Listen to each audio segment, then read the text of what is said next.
Boa noite a todos. E aí, finalmente, estamos gravando a nossa primeira aula aí de Direito Internacional, né?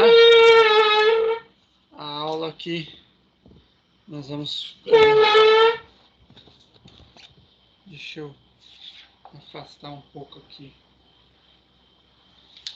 a câmera.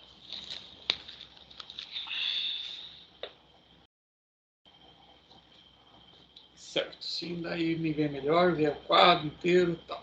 Beleza. Então, gente, vamos aqui dando início à primeira aula de Direito Internacional nosso, né? A aula que vai ser gravada e disponibilizada aí para os turmas de tanto do segundo como do quarto semestre. Lembrando a todos aí que é uma matéria obrigatória, então faz parte da matriz curricular, ela não é optativa, ela não é de adaptação, ela é uma matéria como qualquer outra, tá? Então vocês vão ter que assistir às aulas, vai passar trabalhos, vai ter prova, como qualquer outra matéria. E como eu também sou um professor de constitucional, né? Constitucional 1 para a turma do segundo semestre, Constitucional 3 para a turma do quarto semestre, e também auxiliar da coordenação, então vocês estão sempre aí em contato comigo. Então, qualquer dúvida, questão desses trabalhos e coisa, nós vamos trabalhando aí, vocês vão me encontrando, vocês vão perguntando para mim, vão falando, vão, né, normal, tá? Então, vamos dando início aí à nossa aula. E primeiro de tudo, nós temos que ter noção do seguinte: vocês agora já tiveram aí teoria geral do Estado, vocês já estão tendo aí teoria geral do processo, né? Já estão tendo aí alguns aí direito civil, né? Já tiveram também constitucional ou estão tendo constitucional, e vocês já estão tendo uma noção agora do que é um Estado, do que é uma nação, do que é o direito de fato, né? E aí eu chamo vocês ao debate, ao diálogo, né? Como que se dá o direito internacional? Como que é essa noção de direito internacional? Por que é a ONU? Para que serve a ONU? O que a ONU faz? O que de fato a ONU faz? Tribunal Penal Internacional, como é que funciona isso? Existe um governo mundial. Se algum país não cumprir uma norma internacional, o que acontece? Se fizer um tratado, o que acontece? Essa norma de direito internacional, ela vai ter validade no direito interno da mesma forma, ou ela é superior? Precisa de ser referendada pelo Congresso Nacional, pelo presidente, para ter validade? Como que funciona tudo isso, nós vamos responder ao longo desse curso, tá? Todas essas questões vão ser resolvidas, nós vamos trabalhar tudo isso. Nós vamos trabalhar a questão dos tratados, nós vamos trabalhar as organizações de direito público internacional, nós vamos trabalhar essa questão de conflito entre uma norma internacional e uma norma interna, nós vamos trabalhar todas essas questões aqui direitinho ao longo de todo o curso, tá? Então fiquem tranquilos que vai ter tempo para debater sobre tudo isso. E, inicialmente, nós temos que falar, então, como surgiu o direito internacional, tá? E aí, antes de falarmos de direito internacional, nós temos que falar um pouco sobre a próprio Estado, o próprio surgimento de Estado e do direito, tá? Nós já falamos um pouco disso em História do Direito, mas vamos relembrar alguns conceitos, tá? E aí nós temos que falar lá atrás, né? O direito internacional, então, ele vai surgir a sua influência, não que ele em si vai surgir, tá? Mas tem raízes, vamos colocar aqui raízes, né? Tem raízes históricas.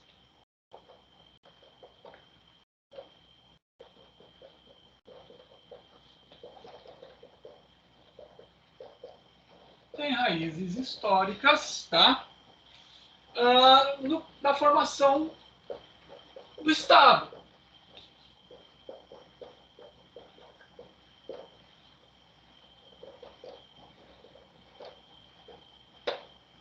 Né? Deixa eu ver aqui como que fica melhor para vocês visualizarem, se com essa luz ou sem essa luz. Acho que com essa luz, talvez não, ou dá muito reflexo ali. Dá muito reflexo aqui, acho que fica melhor, né? Então, a raiz histórica do direito internacional, ela vai ter raízes já na própria formação do Estado, né? Quem lembra aí das aulas de História do Direito, ou quem não teve ainda essas aulas, né? Vou fazer um retorno aí, né? Um remember, né, da aula, que é o seguinte: o Estado ele começou a surgir na era do Neolítico, no final do Neolítico ali, com a Revolução Agrícola, em que daí as pessoas começaram a plantar o próprio alimento, e isso demandou que as pessoas ficassem fixas em um lugar só. Antes, os agrupamentos humanos que existiam eram de caçadores-coletores.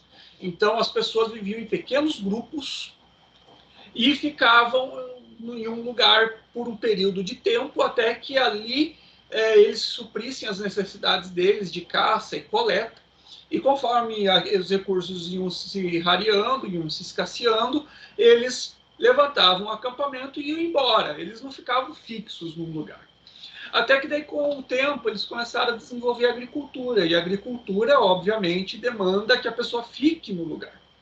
E aí, com isso, surgiu também a domesticação de alguns animais para abate, né, como o gado, ovelhas, caprinos e tal, a domesticação e adestramento de outros animais, como os cachorros, os cavalos, utilizados como tração e tal, e foi desenvolvendo a agricultura. Com isso, o povo, em vez de ficar saindo de um lugar para o outro, começou a se estabelecer em um lugar só e começou a surgir as cidades. Isso tudo uns 2.500, 3.000 anos antes de Cristo, tá? Naquela região ali da Mesopotâmia, no Egito, né, que nós temos, pelo menos até agora, como os agrupamentos urbanos mais antigos da humanidade, certo? Aí, com isso, começou a surgir uma outra demanda, né? Ao mesmo tempo que começou a surgir as cidades, começou a surgir também a escrita, né? E a escrita, no início, ela foi para objetivos administrativos estritamente burocráticos, tá? Nós temos registros também de obras literárias e mitos também muito antigos, mas os registros mais antigos de escrita nós temos só com base em administração e burocracia estatal. Contar imposto, contar número de grãos, enfim. Surgindo essa escrita, e com o povo cada vez mais estabelecido no lugar, crescendo as cidades, né, porque daí com a agricultura, a domesticação de animais, tem mais alimento disponível, e daí surge o quê? A possibilidade de crescimento maior da população. Então, aqueles pequenos grupamentos urbanos de poucas centenas de pessoas começaram a virar milhares, às vezes até centenas de milhares. E isso, ao mesmo tempo, começou a surgir o direito. E a noção do quê? A noção de um Estado. Tá? Formação do Estado. Começou a surgir a noção de um governo. Né? Um governo. Um governo. Uma espécie assim de entidade de direito público, né? Em que existia um soberano que estabelecia as leis.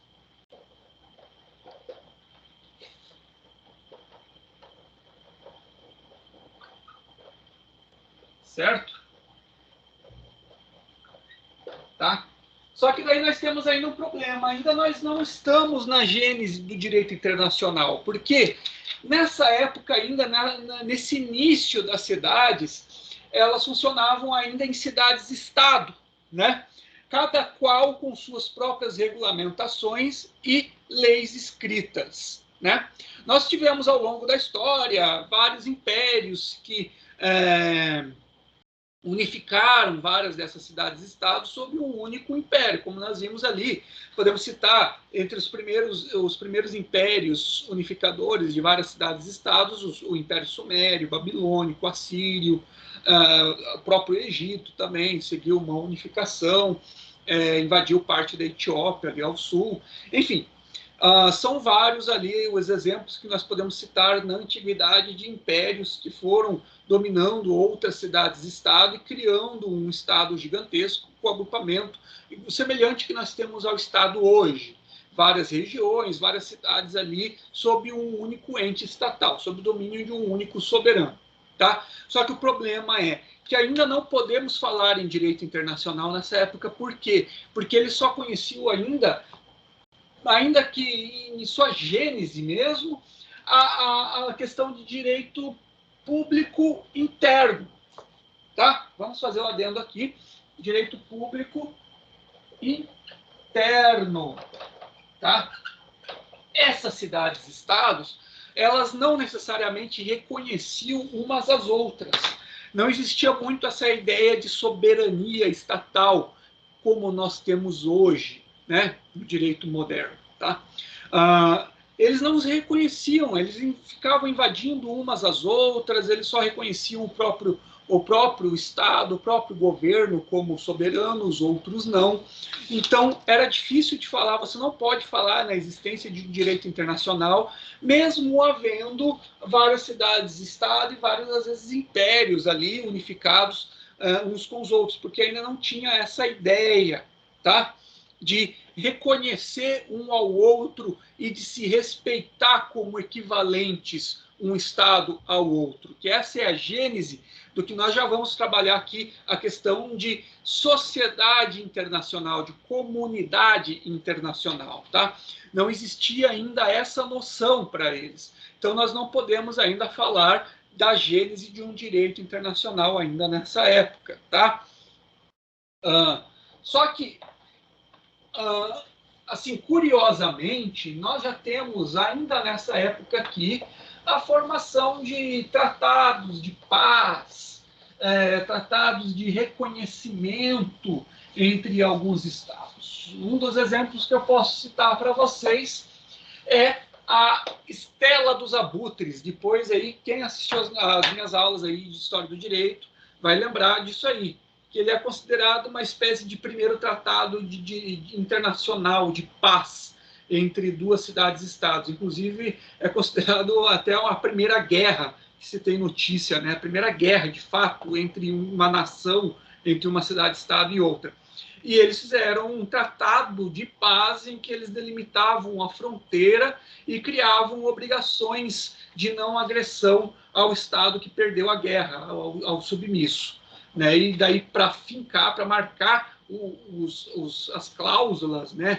Os termos desse tratado, eles fizeram uma estela, que é uma pedra grande, em que eles retratam a batalha, descrevem o que aconteceu e falam mais ou menos as obrigações assumidas pelo Estado perdedor e delimitando ali mais ou menos a fronteira. Certo? Então, nós já temos aí uma espécie de direito público interno já firmado o suficiente para que eu, inclusive, assuma obrigações entre uma cidade-estado e outra. Só que ainda não temos o direito internacional de fato, porque eu ainda não enxergo essas outras cidades-estados como equivalentes. Eu não tenho respeito à soberania dessas outras cidades-estados. Tá? Outro exemplo que nós podemos dar é o Tratado de Verdun, de 843, né? Que foi feito após a morte, né, após a morte de Carlos Magno, se eu não me engano, em que os filhos dele dividiram o império em três e daí eles fizeram um tratado para estabelecer as fronteiras e os limites desses novos impérios. Outro exemplo que eu posso lembrar agora é as Cruzadas, né? Quando, por volta de 1090, o Papa Urbano II chamou lá a cristandade, os europeus cristãos, para se unirem em um exército para combater os então tidos como infiéis, para restabelecer, né? Pegar de volta o domínio do Santo Sepulcro, né? Onde Jesus estaria, onde Jesus teria sido enterrado, depois subiu aos céus e tal, território sagrado para os cristãos. Né? Todo mundo sabe que ele queria também criar novas rotas de comércio, tem outra questão também dos segundos filhos que não herdavam, né, os vários conflitos que estavam acontecendo internamente, mas eu tenho particularmente as Cruzadas como um marco civilizatório para a Europa, em que ali que se firmou a formação de uma estrutura, de uma ideia de cristandade, de conceito de europeu, né, o conceito da identidade europeia comum, né? Uma cultura europeia, na minha opinião, pelo menos surgiu ali, se firmou mesmo na época das cruzadas. Então, eu cito até como exemplo de uma espécie de tratado internacional, porque ali nós temos a reunião de várias nações, de vários impérios, se juntando em torno de um objetivo comum, em torno de uma identidade comum, em busca de um objetivo que é invadir outro Estado soberano, porque eles se acham no direito religioso, civilizatório, enfim, de invadir aquele outro território. Então, ele pode ser sim um exemplo dessa ideia de formação, né, de formação ainda de um direito internacional, mas ainda não é um direito internacional. Né? Outro exemplo que nós podemos trazer também histórico é o Tratado de Tordesilhas, quando Portugal e Espanha trataram de dividir literalmente o mundo em dois, em uma linha, e falar daqui desse lado é meu, desse outro lado aqui é seu, e fica por isso. São dois estados se reconhecendo como equivalentes e tratando de assumir obrigações e delimitação de território entre eles. Só que ainda não é, de fato, uma questão de direito internacional, primeiro, porque eles não reconhecem os direitos de todos os outros países envolvidos no mundo. Né? Eles estão dividindo literalmente o mundo em duas linhas ali, cada qual com um dos lados do mundo, e eles não respeitam mais nada. Então não se pode ainda tratar como direito internacional. Mas é já uma gênese da ideia de que dois estados soberanos se respeitam e assumem obrigações mútuas. E assim eles criam essa noção de uma comunidade internacional e de obrigações internacionais. Não é ainda direito internacional, mas pode sim ser utilizado aí como exemplo de uma espécie de gênese do que viria a ser a ideia de direito internacional, tá? E aí, gente, nós vamos passando por toda essa evolução histórica ao ponto em que nós podemos dizer que com o tempo, tá? Com o tempo, então, o direito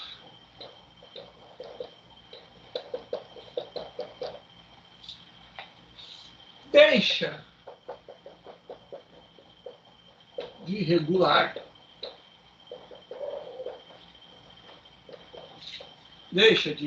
somente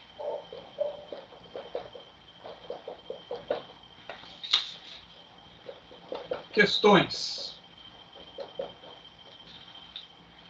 internas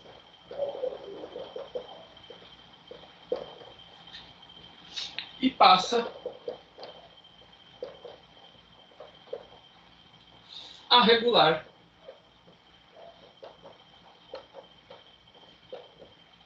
atividades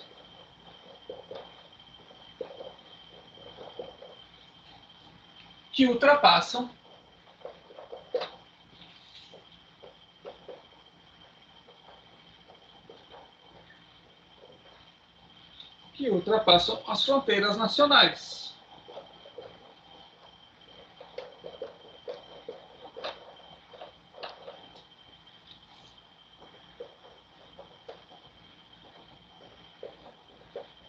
Olha só.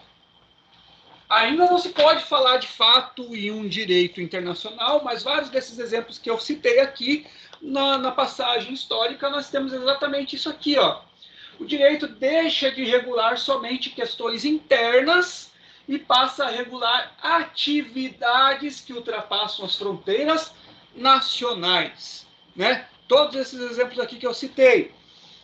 Cruzadas, vários países europeus se juntando, formando um exército só para invadir outro país. Né? Tratado de Verdun, herdeiros de um trono soberano, aceitando dividir em três partes, em três novos países, e a respeitar as fronteiras ali delimitadas. Né? A Estela dos Abutres, em que a cidade-estado vencedora delimita a fronteira e falando, ó, a partir daqui você respeita, eu não invado mais, e fica por isso mesmo, você me paga um determinado tributo e tal, e assim nós terminamos aí a guerra, terminamos isso estabelecendo obrigações mútuas que ultrapassam as nossas fronteiras, ultrapassam apenas o nosso direito interno, né? E aí, gente, com isso, com essa mentalidade, tá? Com essa mentalidade, daí depois vai nascer. Eu não vou dar muito tempo para copiar, até porque vocês podem depois ficar pausando a aula, né? E copiar, tá? Lembrando que isso aqui tudo tem no material que eu disponibilizei para vocês já no portal, né? Isso aqui eu digitei um resumo para ir passando, né? Mas o material está todo lá, tá? Lembrando que nós vamos utilizar tanto os livros que estão disponíveis na biblioteca virtual aí para vocês, né? Tanto o livro virtual como esse aqui, ó. Quem quiser, que tiver interesse em comprar, eu compro sempre a versão online e acabo imprimindo para mim, né? Direito Internacional Público do Valério de Oliveira Mazzuoli, tá? Eu compro a versão online porque ela chega na hora, e depois eu imprimo em PDF que fica mais barato, né, para eu rabiscar. Eu gosto de rabiscar para preparar a aula, né? Então, gente, quem tiver interesse aí, nós vamos utilizar tantos livros ali disponíveis na biblioteca digital de vocês, como esse livro aí do Mazzuoli, que é uma obra clássica, é um dos mais conceituados aí no ramo do direito internacional, tá? E daí com isso, gente, depois disso nasce o direito, né? Nasce o direito internacional.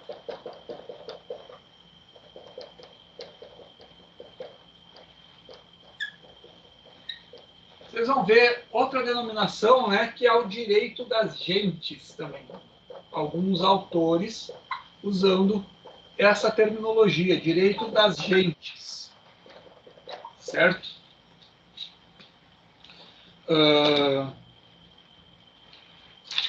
E aí eu pergunto para vocês, passado todo esse contexto histórico que nós fomos vendo ali da formação, nós já vamos ver certinho qual que é considerado de fato o marco do nascedor do direito internacional moderno, do direito internacional de fato, né?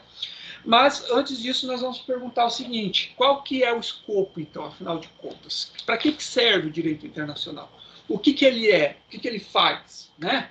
Nós vamos ver isso no Globo Repórter. Não, nós vamos ver isso nessa aula, tá? O que é o escopo do direito internacional? Vamos lá. Anotem aí para vocês copiarem esse conceito aqui.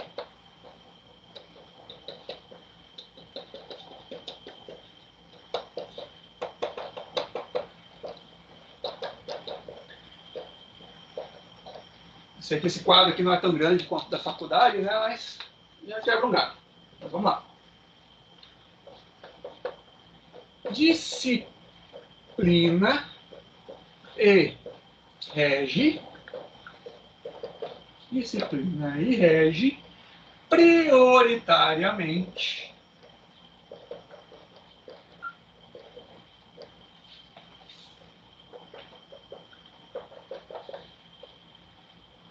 a sociedade internacional. Presta bem atenção nessa parte aqui. Nós já vamos explicar por que nós falamos mais em sociedade internacional do que em comunidade internacional, tá?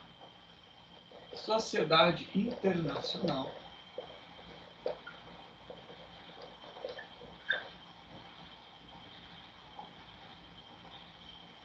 Formada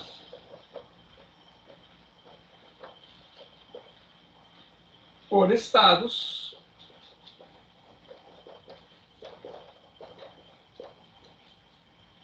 e organizações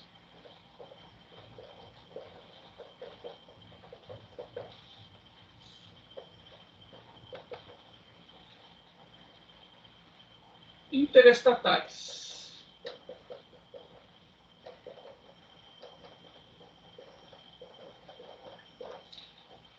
com reflexos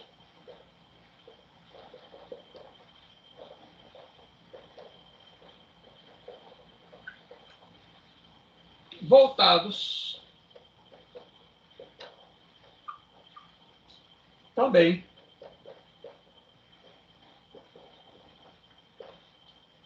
para a atuação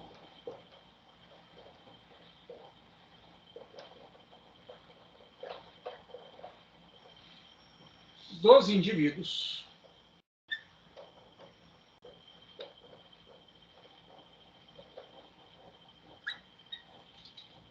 no plano internacional.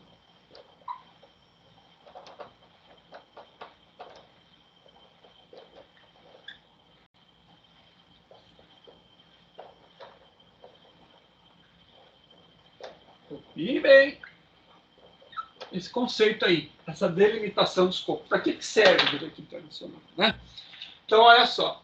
Disciplina e rege prioritariamente a sociedade internacional, formada por estados e organizações interestatais, com reflexos voltados também para a atuação dos indivíduos no plano internacional.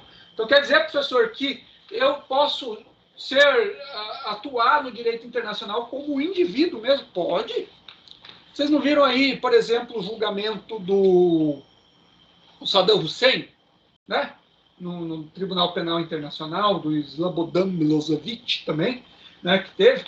Idi Amin também, acho que foi julgado pelo Tribunal Penal Internacional.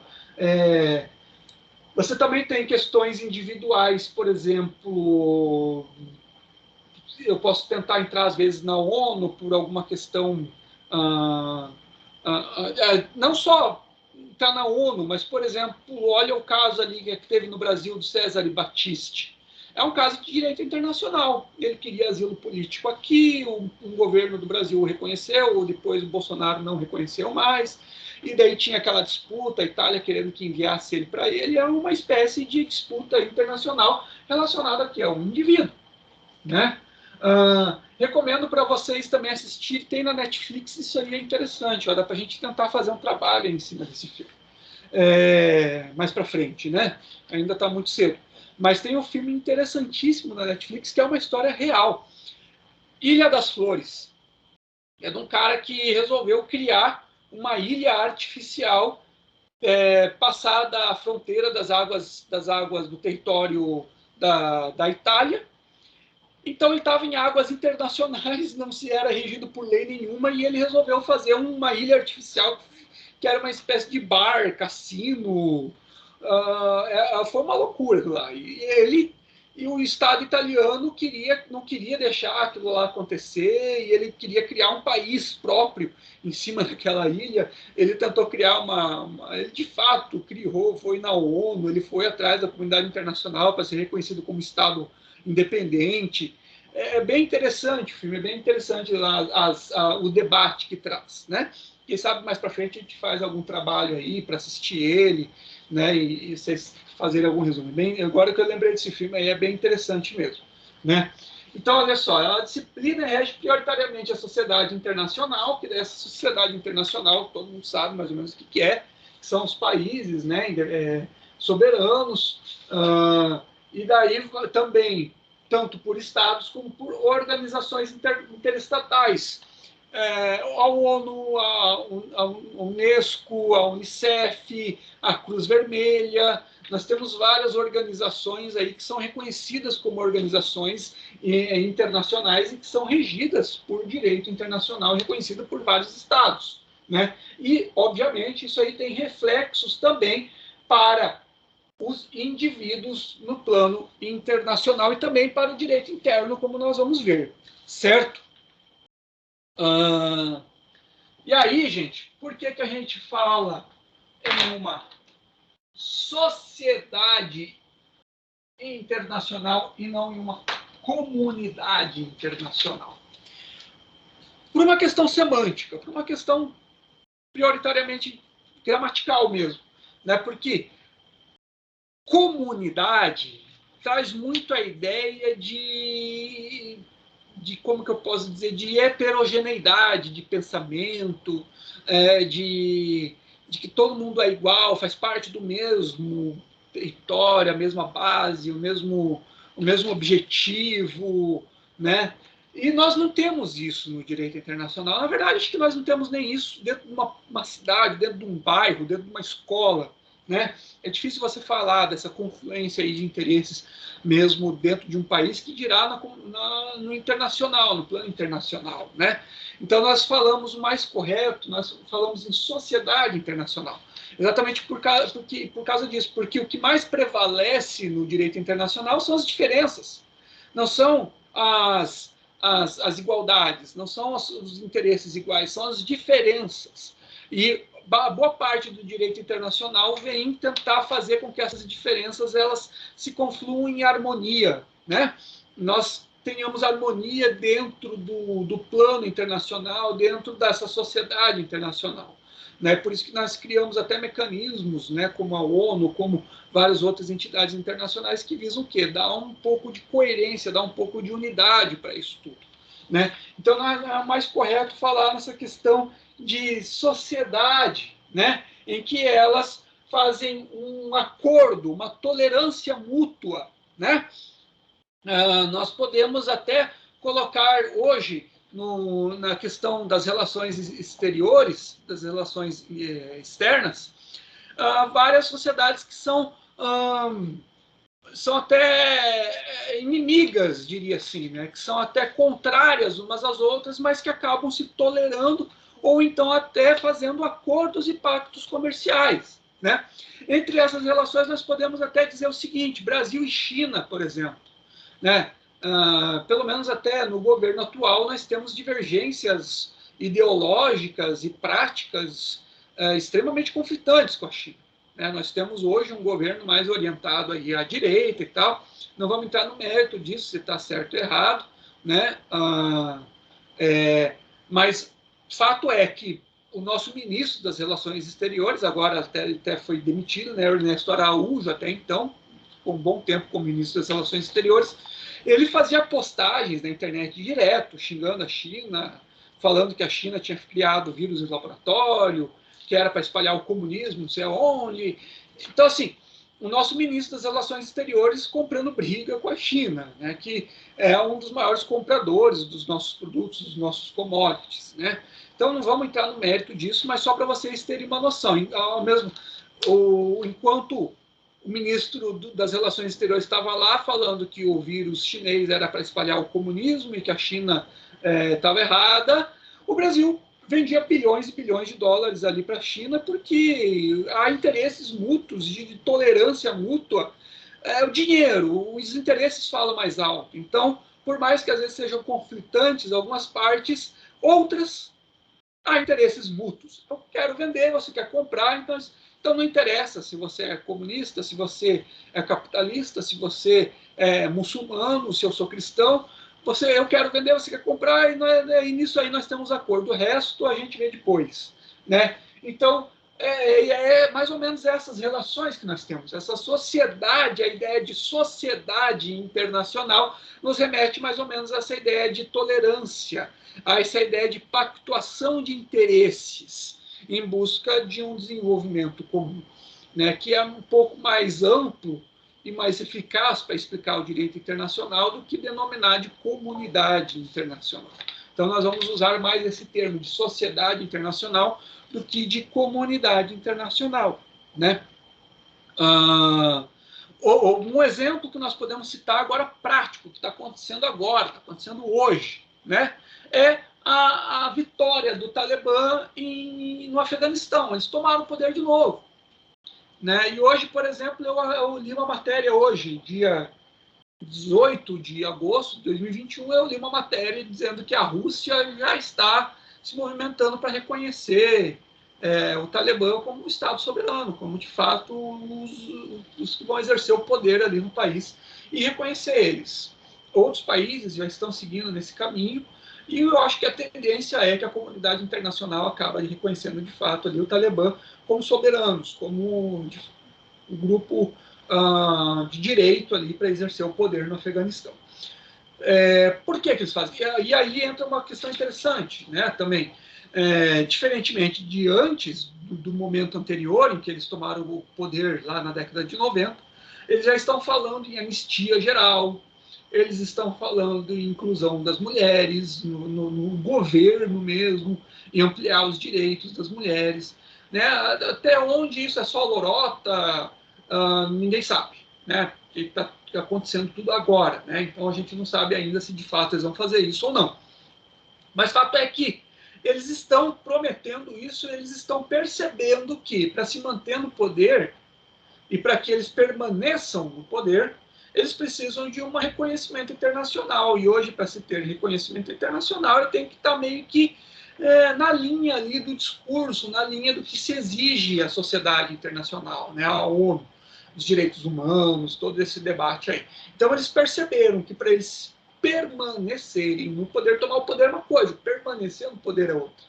Para eles permanecerem no poder, eles têm que ter apoio da comunidade internacional, reconhecimento da comunidade internacional. E para ter isso, eles vão ter que andar na linha. Então, eles já perceberam isso. Eles já estão mais espertos do que eles estavam antes, na década de 90. Né? Já cortaram laços com a Al-Qaeda, então já estão deixando, já estão, não querem mais serem reconhecidos também como terroristas, como apoiadores do terrorismo. Isso tudo demonstra que eles estão buscando o quê? Reconhecimento internacional. E vem bem de encontro a isso, ó, o escopo do direito internacional, é isso. Prioritariamente a sociedade internacional, formada por estados e organizações, com reflexos voltados também para a atuação dos indivíduos no plano internacional. Esses interesses, a formação dessa sociedade internacional, né?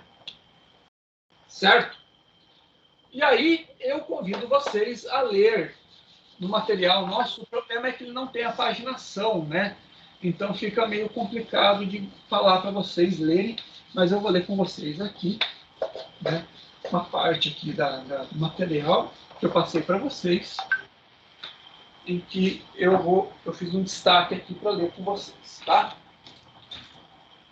Vamos ver aqui, nota 1. Só para vocês entenderem bem tudo isso que a gente estava falando, dessa formação da sociedade internacional, eu convido vocês a lerem aqui, ó, artigo. Eu vou pôr aqui que depois vocês podem procurar na internet, né? Artigo 53 da Convenção de Viena.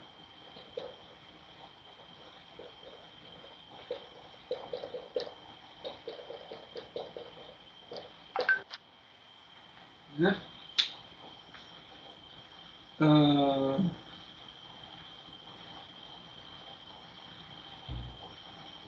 Olha só o que ele fala aqui. Ó. Veja-se, por exemplo, o que diz o artigo 53 da Convenção de Viena sobre os Direitos dos Tratados, de 1969, quando se refere às normas de jus cogens, ou seja, os direitos das gentes.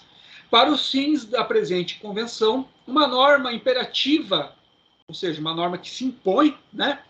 Uma norma imperativa de direito internacional geral é uma norma aceita e reconhecida pela comunidade internacional dos Estados como um todo. Tá? Olha só, da mesma forma, a Convenção das Nações Unidas sobre o Direito do Mar, em 1982, refere-se, seu artigo 59, à importância respectiva dos interesses em causa para as partes e para o conjunto da comunidade internacional.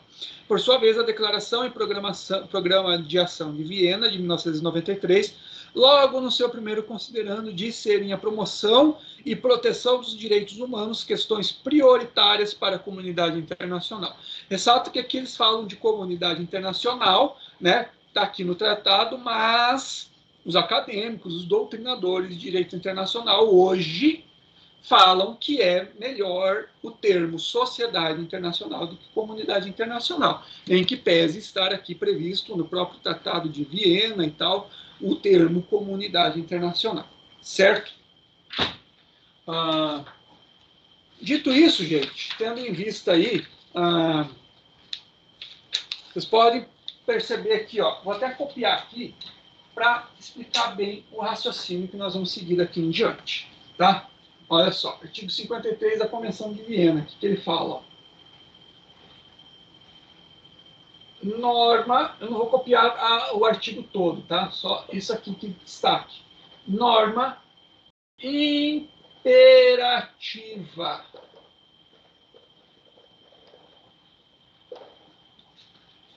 E aí vou até circular de vermelho aqui. Norma imperativa de direito internacional.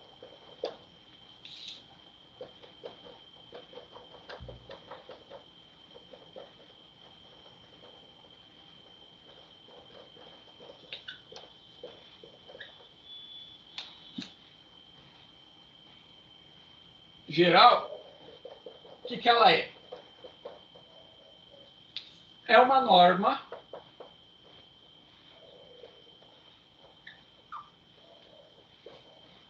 aceita. Até vou grifar isso aqui também, ó. Aceita. Presta bem atenção nisso aqui. Tá? Nós vamos começar já uma discussão um pouquinho mais complicadinha. Tá? É uma norma aceita e reconhecida.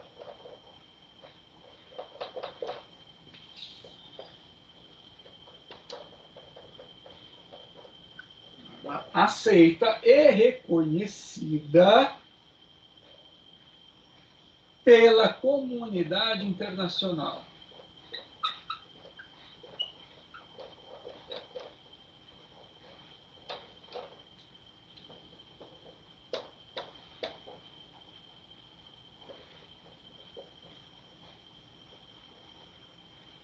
Certo? Por que eu pedi para vocês grifarem isso aqui? Ó? Primeiro, por causa disso aqui, ó, imperativo. Imperativa quer dizer que o segmento dela, né, eu seguir o que ela está dizendo, não é uma opção, é uma força, é cogente. Né? Eu não tenho escolha. Só que o que acontece? Ela só vai ser imperativa, a norma de direito internacional, ela só vai ser imperativa do momento em que ela é aceita e reconhecida pela comunidade internacional. E aí entra a diferença de uma norma de direito interno. Uma lei federal aqui no Brasil, por exemplo, para ela ser imperativa, ela não precisa ser aceita ou reconhecida pelos Estados-membros da federação. Agora, uma norma imperativa de direito internacional, para ela ser de fato imperativa e ter aplicabilidade naquele país, no direito interno naquele país e na sociedade internacional, ela precisa primeiro ser aceita e reconhecida pelos próprios países, pelos próprios estados, pela comunidade internacional. Se ela não for reconhecida assim, ela não é imperativa. Olha só que interessante. Essa é uma das principais diferenças também do direito internacional para o direito interno. Tá? Ela precisa, essas normas, ela precisa ser reconhecida e aceita pela comunidade internacional. Tá? Olha só o que nós vamos escrever aqui agora.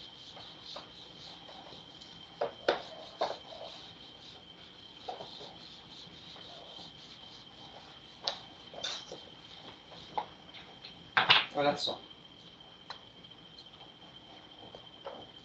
Se há normas de direito internacional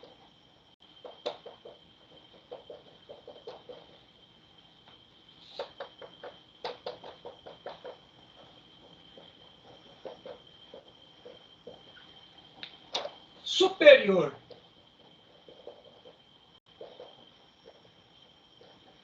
às normas internas,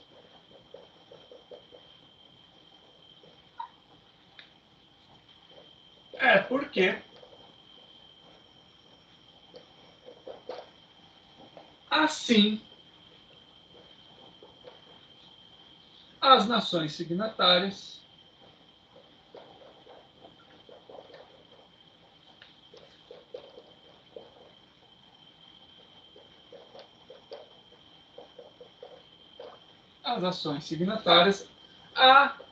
aceitaram,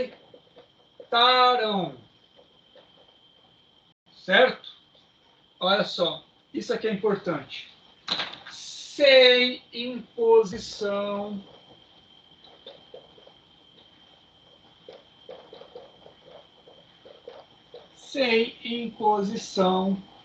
de qualquer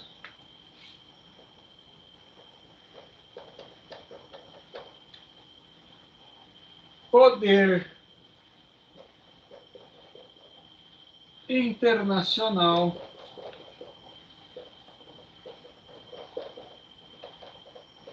centralizado. Não existe um presidente do mundo. Ah, professor, e a ONU? Não, a ONU não é um governo centralizado. A ONU é uma união, é uma sociedade internacional. Tá? Nós vamos ter uma aula só para a ONU. Podem ficar tranquilos. Mas já adianto para vocês que a ONU não é um governo mundial. Ela não é um Estado mundial. Ela não tem... O presidente da ONU ele não é o presidente do mundo. Tá? Então, as normas de direito internacional elas só podem ser superior às normas internas e se impor às normas internas quando as nações signatárias dessas normas de direito internacional assim a aceitarem e não tem imposição de qualquer poder internacional centralizado, tá? É tudo meio que uma opção. Para vocês entenderem bem, vamos ver aqui o artigo 103 da Carta das Nações Unidas.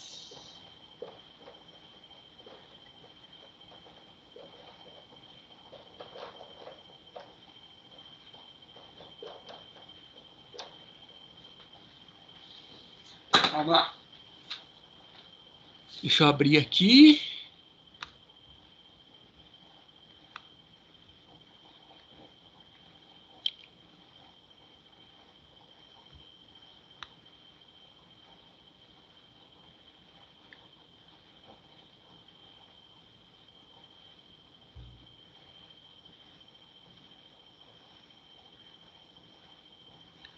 Deixa eu ver aqui só um pouquinho, gente. É um negócio aqui. Minha colega estava mandando mensagem. Ixi, depois eu ligo para ela. Tomara que não seja alguma coisa lá do fora. Mas vamos ver aqui.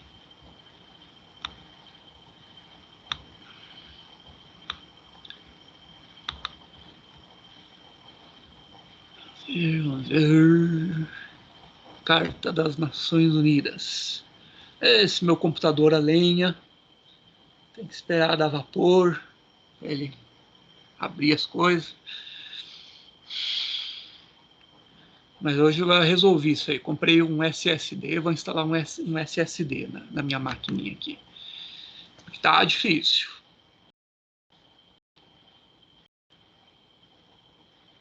Calma aí, vai abrir a internet. Vou pegar aqui o artigo 103 da Carta das Nações Unidas.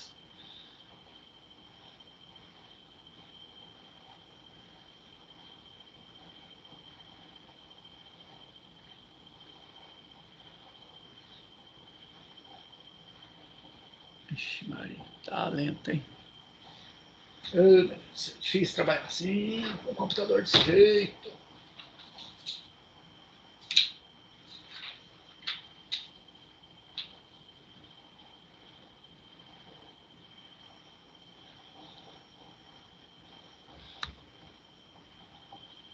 Meu Deus, não vai abrir nunca.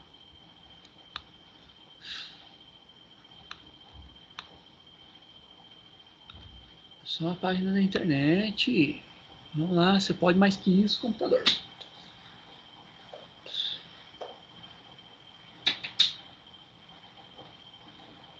Aí, tá abrindo.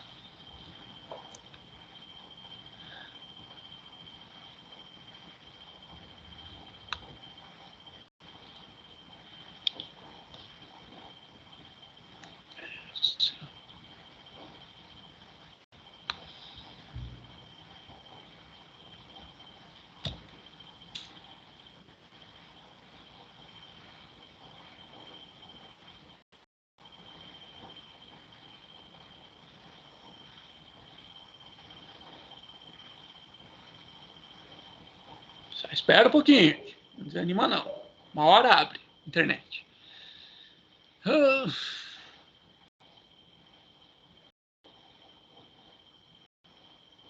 Gente do céu, o que é isso? Vamos. Aí. Carta. Vamos. Vocês vão assistir essa aula, vocês vão estar tudo dando risada de mim, né? Meu desespero aqui com o meu computadorzinho. Carta das Nações Unidas. Deixa eu já abrir aqui para compartilhar a tela.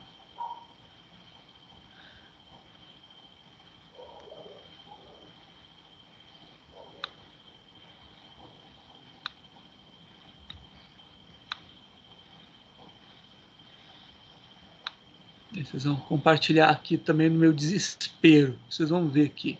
Ó. Fica só assim, tentando rodar e não roda. Agora que foi abrir, agora ainda não vou conseguir selecionar. Gente do céu.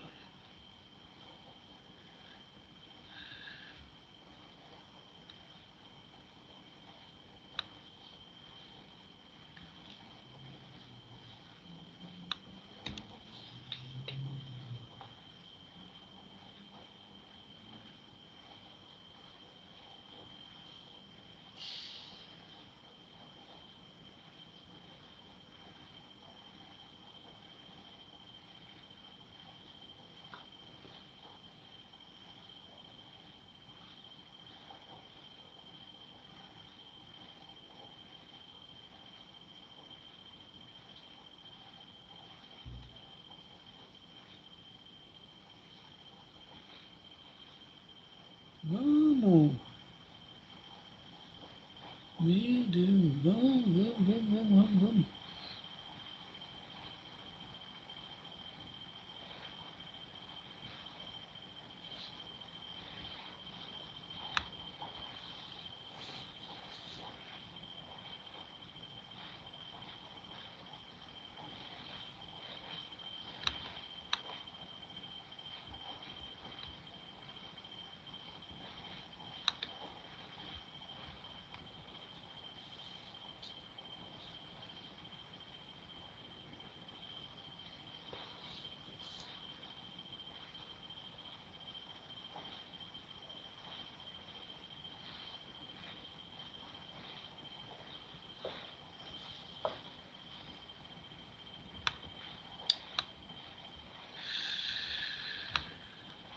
Ai, Deus do céu, cara, não é possível isso.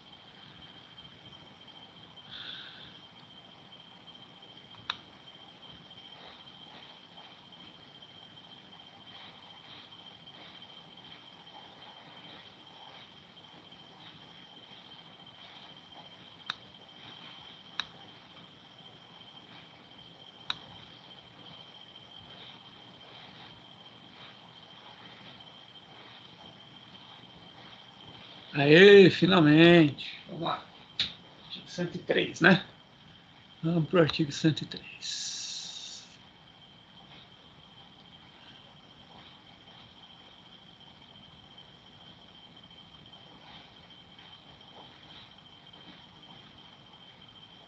Aqui, ó. No caso de conflito entre as obrigações dos membros das Nações Unidas, em virtude da presente Carta e das obrigações resultantes de qualquer outro acordo internacional, prevalecerão as obrigações assumidas em virtude da presente Carta. Ou seja, o que ele está falando? Vai prevalecer o que está aqui porque vocês aceitaram assim, tá? É mais ou menos isso que está dizendo, em resumo, em bom português, né? Vocês aceitaram, então vai ser assim de agora em diante, tá? Agora, continuando, certo? Outro ponto interessante aqui que a gente tem que colocar, né?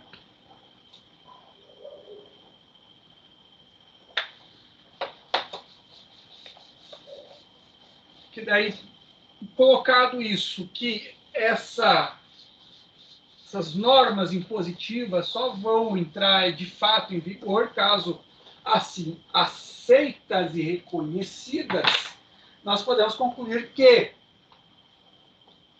a subordinação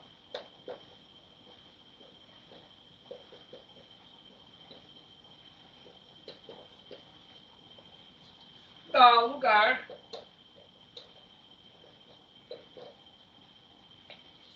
à coordenação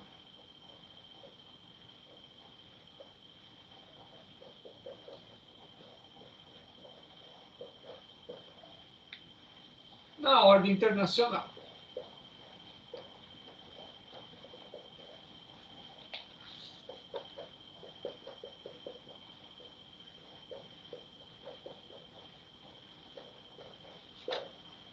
Tá? Olha só que interessante. A vontade dos estados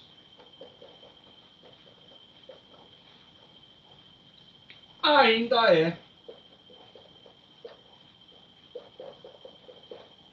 o motor da sociedade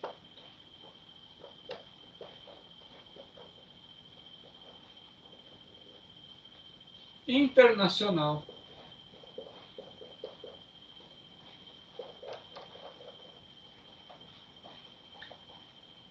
contemporânea.